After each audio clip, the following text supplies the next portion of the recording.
Hello and welcome to the 9th installment of my grading of all of the base game cards.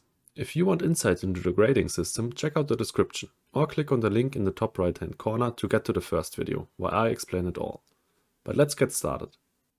Corporate Stronghold is an awkward card. It is a city card that is meant to be played in the early game, such that the negative points on it are compensated by the development it gives at a relatively cheap price. However, it is only cheap as a city card.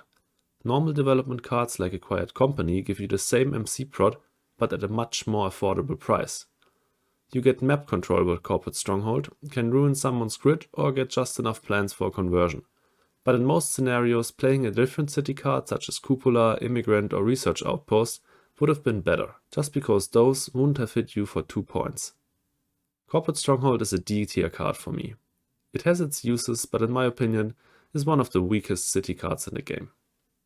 Speaking of the devil, next up we have Cupola City. It is less flexible than Corporate Stronghold, as due to its oxygen requirement it cannot be played in the late game.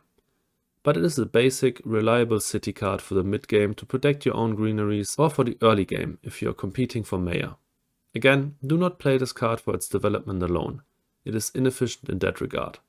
Play it if you are going for a ground game, or if you can snag 2 or 3 points off of your opponent's unprotected greeneries. C tier for me. I feel like I have talked about all of the planned combo cards enough already, but in truth, Decomposers is the first one to appear in alphabetical order. I've only referenced the combo cards when talking about other green tags, so let's get to it. Decomposers is in my opinion the only really good and consistent microbe collecting card in the base game.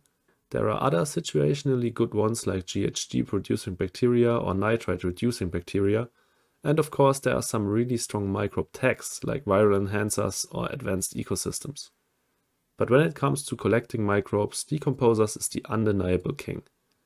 It has a relatively low requirement at 3% oxygen and is insanely cheap at 5 MC. Also, it's a passive combo for 2 of the best tags in the game, namely the plant and animal tag. Plant cards help you put down greeneries and enable other really strong combos, and animals, while rare, are really strong point cards. The third tag, the microbe tag, is the weakest one, and since it is the trade-off for losing a sixth of a point per tag compared to Ecozone, Decomposers will also be rated lower than that. It is always a good pick, not game-breaking but solid. Combos well with other combo cards, and it's the best and cheapest microbe tag if you need one. So all in all, I think Decomposers is an A tier card that will only get better with the expansions. When you increase your power prod, you normally want to use it immediately to play a power hungry card. You do this in one go to give no one the chance to steal your power prod with a card like energy tapping.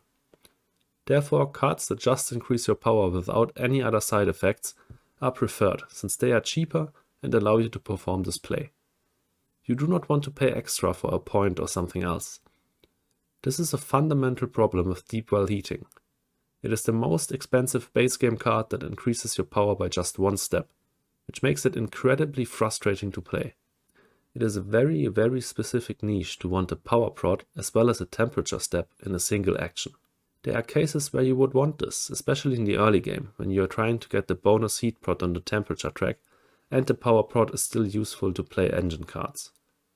Having steel to play deep well is also a big factor in making this card playable, but this is such a specific situation, and in most other situations cards exist that either give you a power prod or a temperature step for cheaper, and you rarely want both together in a single action. One saving grace is that it's a late game steel dump if you have nothing better, but all in all it's just low D tier for me. Deimos Down is a monster card.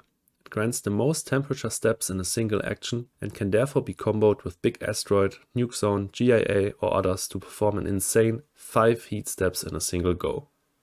This immediately makes it the best card in the game in the fight over the bonus ocean on the temperature track. It is one of the best cards for a fast terraforming strategy and can swing the race for Terraformer or Benefactor. You can destroy 8 plants with it, of course more than with any other card, making it extremely relevant in the race for Gardener, Landlord, Estate Dealer, Polar Explorer and Desert Settler. And as with any other space event, it can be made so much better with so many cards, a fraction of which I am showing you on screen right now. The steel rebate can sometimes be useless in the late game if you haven't picked up the steel dump along the way, but even then it could be relevant for miner or industrialist. Deimos Down is one of the most influential cards in the game. It is almost always impossible to pass and borderline OP in many scenarios. It is rage-inducing and its psychological impact on your opponents alone makes it worth playing. S tier, no questions asked, top 5 card easily. Thanks so much for watching. Let me know in the comments whether you agree with my ratings, or if not, how you would have rated them differently. Also, if you enjoyed the video, please leave a like and consider subscribing. And lastly, please check out my Twitch and my Twitter. See you in the next video.